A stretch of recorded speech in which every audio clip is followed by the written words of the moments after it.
The new off-Broadway play Disruption might have the worst case of the disposable black girlfriend trope that I've ever seen. I'm going to be using the show's plot and the themes to prove my point, so they're going to be spoilers. Okay, so Disruption is a new play written by Andrew Stein, directed by Hirsch Ellis, that's now playing at the Signature Theater, opened on August 2nd. In Disruption, tech entrepreneur Nick, played by John David Washington, presents his three best friends with his next big idea. An algorithm more complex than the human brain that promises to guide them through major life decisions better and more effectively than they can themselves.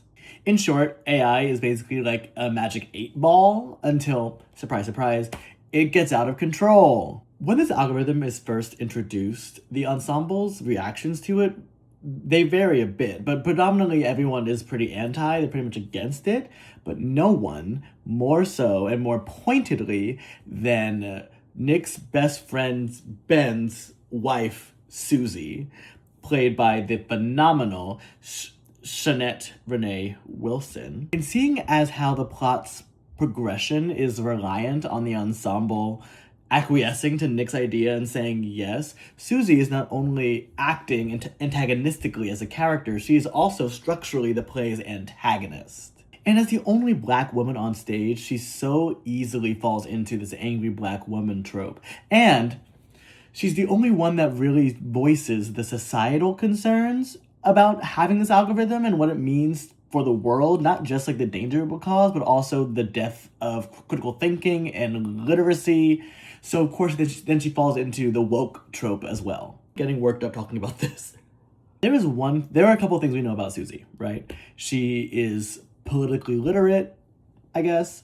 She loves her husband, and she does not want kids. That is something that they talk about in the first scene they have together, and it's very clear in their relationship that that is not what they want. So, this algorithm, naturally, identifies that what's missing in their relationship to make them both happy is a kid. So now Ben, who is played by the ever-endearing Conrad Ricamora, so now there's Ben, Nick, and this algorithm spend the rest of the play basically pushing this black woman to remove all of her boundaries, change the trajectory of her life, go against her wishes, and have a baby that she does not want. Okay, now it's true. I hear you. Those of you who have seen the show, I hear you, I hear you, I hear you. She's not the only person, the only wife that gets tricked and manipulated in this play. Nick basically seduces all of the husbands, and together, all of them manipulate their wives. Susie's stings a little bit more, though, because, and here it comes, huge spoiler alert, spoiler alert, spoiler alert, she dies.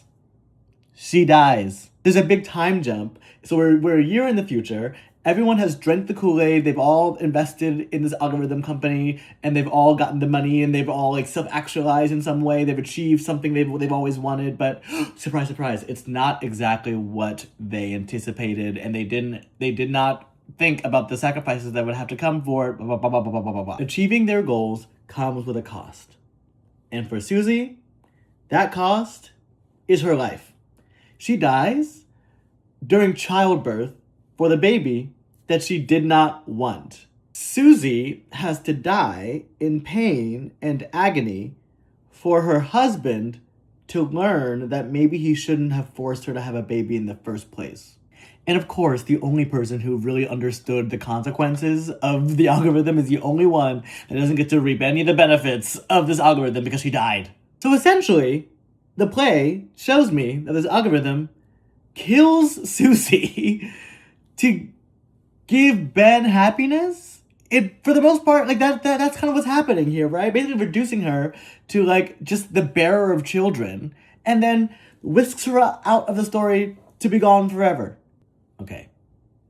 So when I take off my culture critic goggles, I can say that I really enjoyed this play. I actually really enjoyed a lot of parts of this play. That is not what this is. This is not a critique of the writing of the play. I actually genuinely enjoyed it. And I genuinely believe that this trope is something that the creators fell into. It just goes to show that all of this stuff, all this thinking, all this anti-woman, misogynoir, anti-blackness is really just ingrained in us. And I encourage you, me, everyone, to think a bit more deeply about the narratives that we're spreading.